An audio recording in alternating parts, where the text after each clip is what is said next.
What's up, everybody? Welcome back to Swiss Life of TV. I am Poetry. You are here for another Road to 5K video.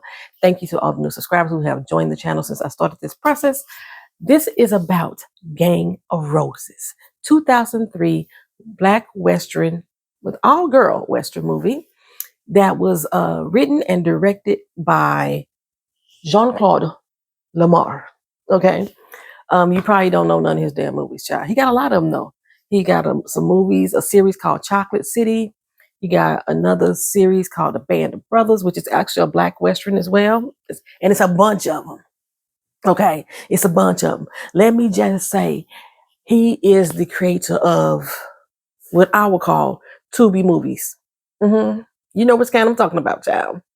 You know which kind I'm talking about. You may have seen him as an actor in the movie Malcolm X. Remember the young brother that was like, Malcolm, I just want to follow you. He met him at the jail and he started following him around and he wanted to protect the guy. Yes, that's the dude who wrote this movie, Gang of Roses. My mother claimed that this was a good movie. I forgot my mama liked D-list movies. Not A, B, or C. She liked D-list movies. And this fits right along with them. Maybe an F. Okay, maybe not an F. I might give it an E. But it ain't for everybody. Oof. Okay, let me say, I did not watch the whole movie in fairness to you all, but more in fairness to myself. I was reclaiming my time. This movie was bad. It was just, you know what? It could have been a good idea. It could have been more developed, but it was just delivered horribly.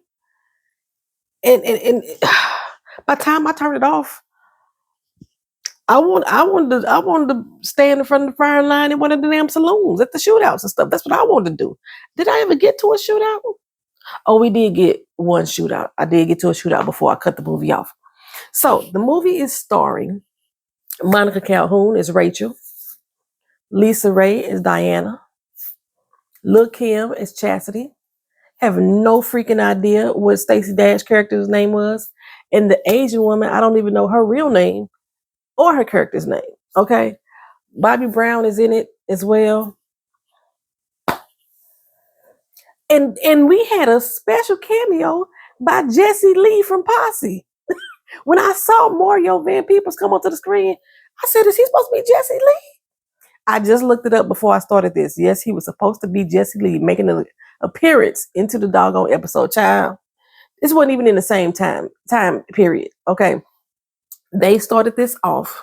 First of all, the opening credit scene was too fucking long.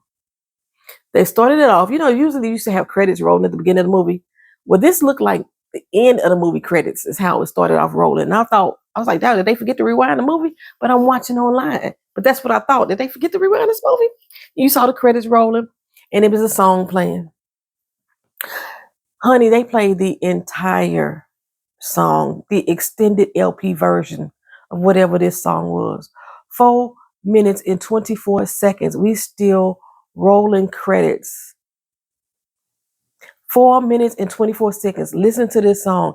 The song wasn't a bad song until they kept repeating it over and over and over again throughout the movie. I only watched 35 minutes and I heard the song 7 fucking times.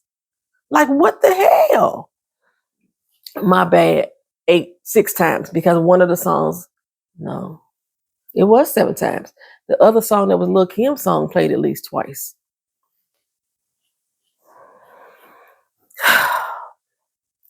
We had some very seasoned actors in this movie. Like I said, it came out 2003. So none of these people was new into the acting game, except for the Asian lady. I don't recall ever seeing her in anything else before. But yeah, she wasn't a familiar person to me. And Bobby Brown's main sidekick wasn't somebody that I remember either. I remember seeing it, but I can't remember who she is. Okay, a woman. Okay, so the acting was absolutely terrible. The delivery of the story arc was even more terrible. And I hate to give critical reviews and just use the word terrible to describe it, but that's all I can really say about this. I cut it off. That was like me walking out the theater. I walked out the theater on Doom, but y'all don't like that crap. I walked out the theater on one of them Beyonce movies. Was it Temptation? I walked out the theater on that too. Prometheus, the first one, I think that's what I walked out the theater on that too. And if I walked out the theater on this one, I turned off my Discord and asked for my money back. And I didn't pay nobody to see it. I sent a long, strong letter to Amazon. Okay. So here's the premise. Well, this is the synopsis they gave me. This was a former gang of women who were together. They had retired from the life of crime. Okay. Bobby Brown's character rode into this small town and killed one of the members' sister, the member being Rachel. Okay. So when she found out that her sister had been killed, she got the band back together to go avenge her sister's death. In the process, they stumbled across some gold, $500,000 worth of gold. So that was what they gave me, right? In its essence, that's kind of what happened, So we start off, like I said, with that 4-minute and 24-second credit scene rolling with that song playing. We go into town and we see Bobby Brown and his whole gang. He got about 15 motherfuckers standing behind him like he on stage at a concert, a rap concert.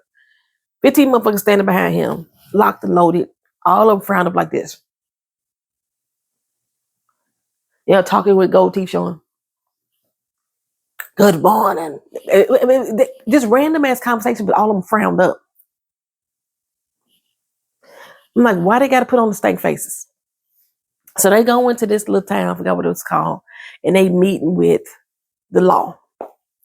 And Bobby Brown has said he heard there was gold in them their heels, right? And he came to acquire it. Where the lawman is saying it's a rumor, it's a myth. Ain't no gold in this town. Okay. So Bobby Brown said, well, you know what? I don't believe you. So you finna deputize us, right?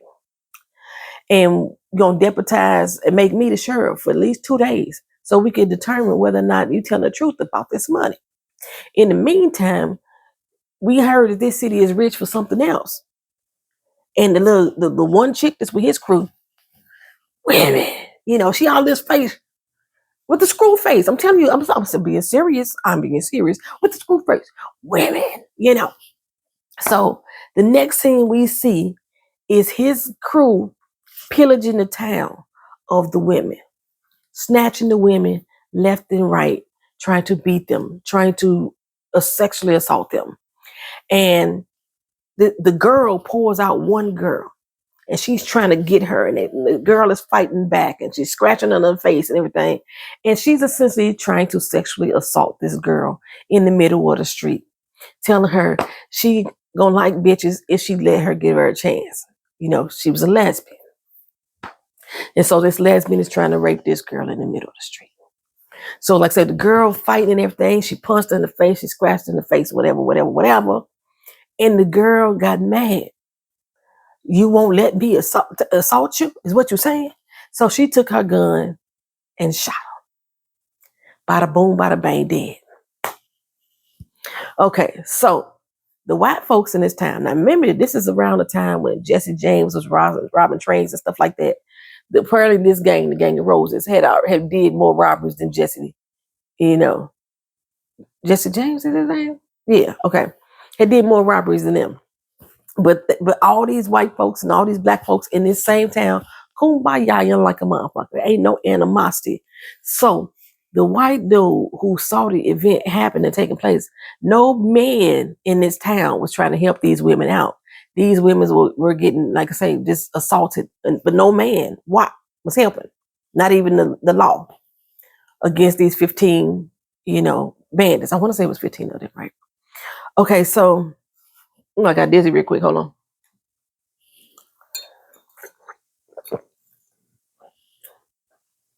We stick that in there by. So they rode into town. Okay, so the white guy that saw everything go down, he decides to go and find Rachel, which is the girl. This is the girl's sister that just got killed. Okay, so now Rachel apparently after they said it, robbery 27, they all went into hiding. But somehow, some way, this man knew exactly who Rachel was. He went and found Rachel on the outskirts of town. He wasn't even in the town no more. And say, look her, they done came in town, start fucking up the town, and they done killed your sister. He brought the sister back to her, and she has this breakdown, a good cry. I have never seen Monica Calhoun act this horrible. If you don't know who Monica Calhoun is, she's the one that plays Mia in The Best Man. Okay, she plays what was her sister's name? She was in the in Players Club. Diamond's cousin. What was her name? The one that got attacked by Ronnie. It was almost like they was bringing these two people back together again. They even had the same tension that Diamond had with her cousin in Players Club. This is the same tension that Monica Calhoun had with Lisa Raye in this movie as well. Okay, so yeah, Monica Calhoun, her delivery was horrible. She had yarn twist in her hair, 2-strand, back in the early 1900s. Come on now, okay. So she's like, I gotta avenge my sister. I promised, I swear, I'd never do crime again. I would never touch a gun, but now I need to lay hands. That's basically what she's saying. So then we get another song of the opening credit song playing again. The whole song. And that's all we seeing is Monica Calhoun go get her guns, put her chaps on, mount her horse, and ride. We saw the horse's feet clippity-clopping through the dirt, across the tumbleweeds, over the mountain and through the woods to Grandma's house. They went for the whole song. The whole song. Next person we see, remember the guy that played on Colors? I can't remember his name either. Oh my God. He was Fresh Daddy in the movie Fresh. I don't remember his name. I loved him as an actor back in the day, but yeah, the one that played in Colors though. So he was he in Colors? I think he was in Colors. Colors. Anyhow, who else? He was also somebody else in that don't be a menace. Yeah, Miss Society. He was the one that was actually dating Jada Pinkett, but was in jail. Yeah, him. That guy. You know what I'm talking about. Leave his name in the comment section if you know what I'm talking about. So anyway, we see him. He's standing up there in his red one-piece, pajama set. And he's stealing money out of this woman's bag. In the bed, there's little Kim. This is after surgery started happening, but prior to the way she looked right now. He's stealing money out of her bag, but steady talking. Oh, like, I'm sorry, baby girl. I'm about to get you. Man, he was probably the best actor in the movie. He probably was the best actor in the movie. He was talking though, telling her how he taking her money, as if most people sleep hard. She's a criminal. Why would she be sleeping hard? So she laying on her side and he back there stealing her money out of her purse. Then he see that she got guns in the purse. He's like, oh shit, we about to take them too. And so he about to posse up and walk up out of there after he done did all this loud fucking talking while he thinks she is asleep. He turns around and she's sitting up like a zombie in the bed. Where are you going? I guess it wasn't all about the sex, huh? It was so pathetic. Where are you going? That's exactly how I'm looking right now. That's how she looked in that bed. And she had a neck. I ain't got one. It's missing in there. And she's sitting up in the bed. And he talking shit back and forth to her like, oh, don't act real stupid. Don't act stupid. I got you, girl. I got backup. And out of nowhere comes his boy with a gun. So I guess the whole time he been in there fucking her, whatever, because they said they did. The dude been in the living room, came in with the gun, and she's still like this. Oh, I was finna go get my gun. It's not real, but I have one. Or is it, can I show it? I probably can't even show it on YouTube anyway. Anyway, he's sitting up there with the gun. And the dude talking shit. He's like, we gonna back out of here slowly. Back out. And she's sitting there in the bed. Then all of a sudden she says, she got cannons as big as my fucking arm, y'all. The barrel this damn long. The gun this short, but the barrel this doggone long. I want to show you it. I want to show you it. But YouTube probably block my channel. Anywho, child. My hammer.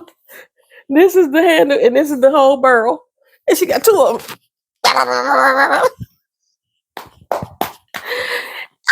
I'm laughing now because I'm gonna retell the story, but it wasn't funny to watch. I was so pissed off, like, the fuck is this? So anywho, she shoots them dead. End of her scene. Now we go to this chick sitting up there with her knife, slowly. This slow. Sharpening her knife. Got her hat on.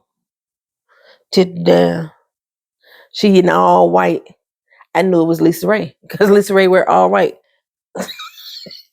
And these dudes across the way, like, hey, she looked like she could be a quick draw. Now, she ain't talking to them. They ain't talking to her. That's all she doing is slowly sharpening her knife with her little hat tilted down. Okay.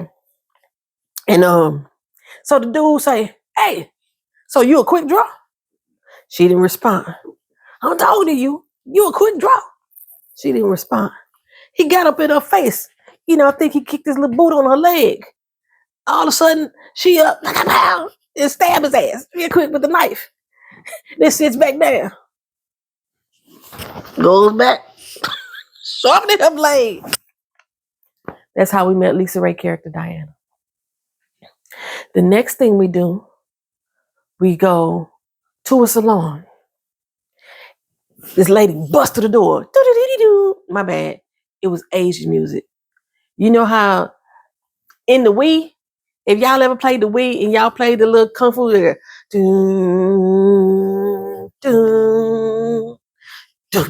they got the little Wii little thing, you rock it back and forth doing the little ninja moves. Look, that's the music that was playing as she walked through the door.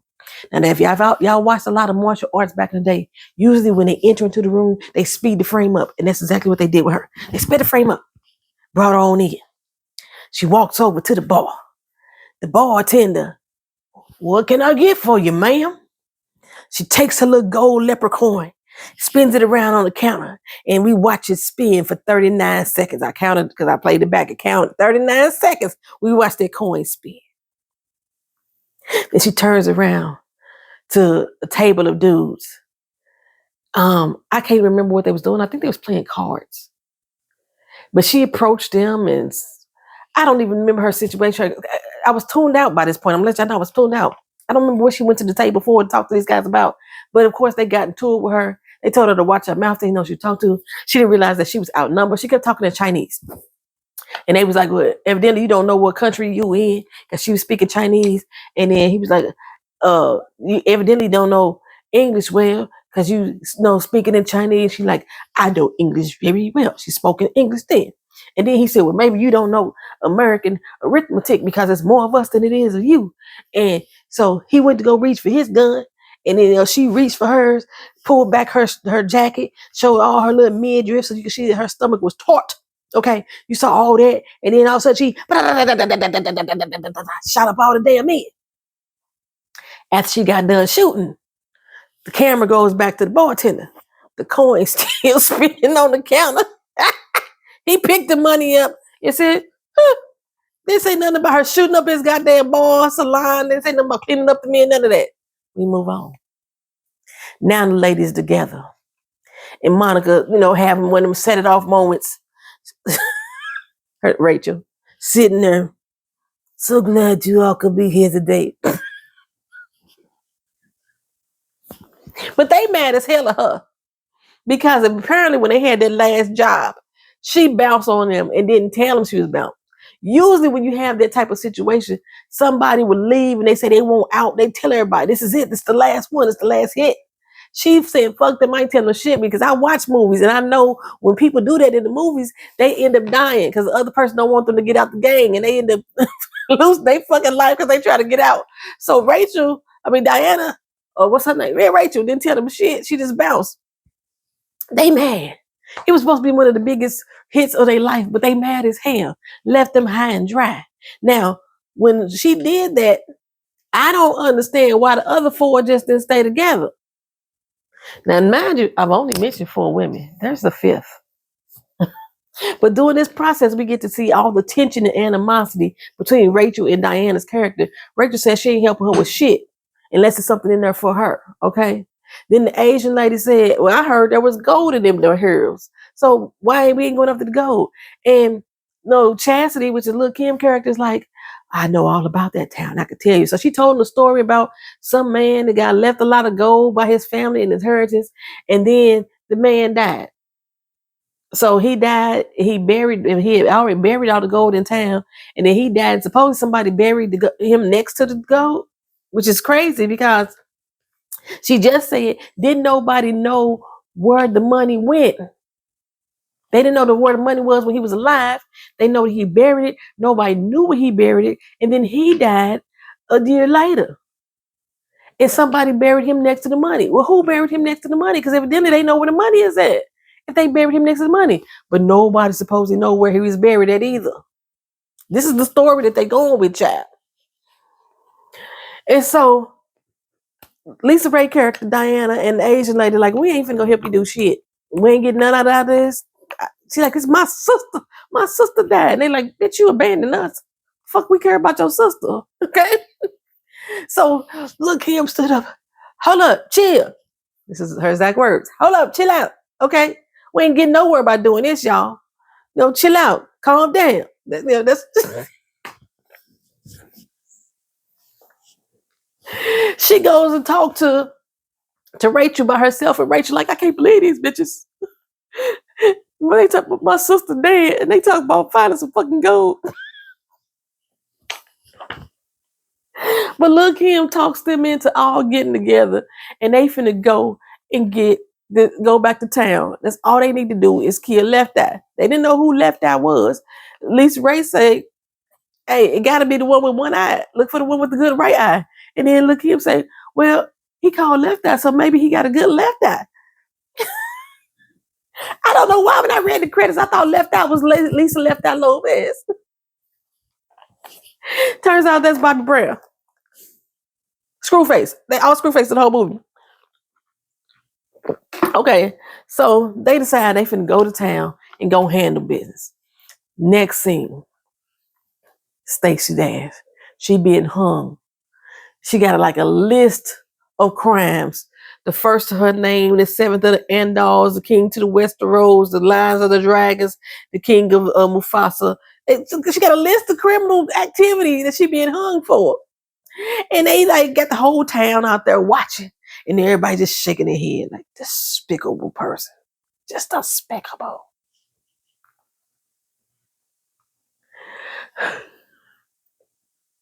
Just despicable. Then they all finna watch this hanging. And so the dude say, hey, you got any last words? And she says, I know you want to get inside this warm coochie. You ain't had it in a long time. And the guy say, shut her up now. So they gag her.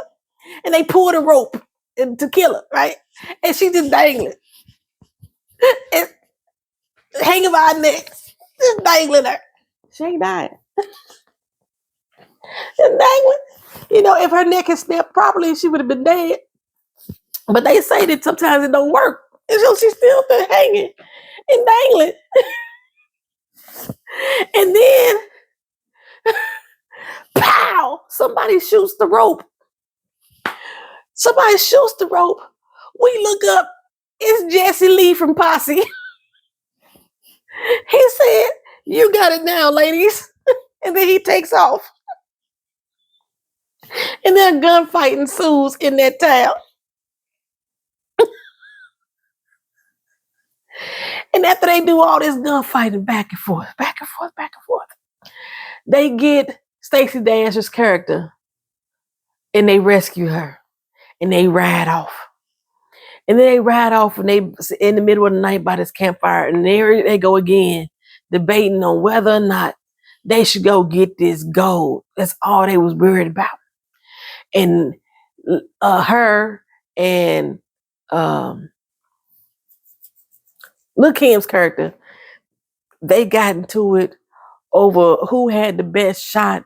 And Lil' Kim said, that wasn't even me. I was aiming for the doggone sheriff. Basically, Jesse Lee hit the rope, but they was trying to figure out who was the one hit the rope. And she was like, I didn't save your ass. I was aiming for the sheriff. I didn't the one who cut the rope. And so Stacey Dash's character like, that ain't funny. So now we got to draw against each other. So they do a 1, 2, 3 draw, right? And then that's all they did was pour the gun. They didn't shoot each other. They just poured it to see who was gonna draw faster. And Stacey Dash was insisting that she was faster than Lil' Kim was. They go arguing back and forth of who drew the gun the fastest. And then I cut that shit off. I could not take it no more. I could not take it. I don't know what happened with the gold. I don't know what happened with Bobby Brown. None of these people. I don't know what happened, and I refuse to. And I wanted to write Jean-Claude Lamar a whole damn letter about this doggone movie. I did it before about this book I read, and I was like, hold on, let me find out who the publisher company this book. And I wrote them a strong letter, told them ever put pen to paper again and come up with this shit. And come to find out, Jean-Claude did a second fucking movie. There's a Gang of Roses 2, a new generation. It just came out not long ago, I don't think. They even got pictures of it on Instagram. I checked the credits of his other movies, and every last one of them could be seen on Tubi, child. Every last one of them. Would I recommend this movie? Not at all. I would not force y'all to see it. This review right here is the best of that movie you ever gonna see. And by the time I turned it off, Lil' Kim had a rap song in the movie. It was basically the whole rap song explaining what they were about to do in this movie. It was a horrible fucking song. Nice beat though, whoever produced the beat. All the beats to the songs were nice. And they had played that twice already. And they was about to play it again by the time I cut it off. And I was like, I cannot. I simply cannot. I don't know if y'all can see that, y'all, but that's them. The Gang of Roses. I don't know if y'all can see it or not.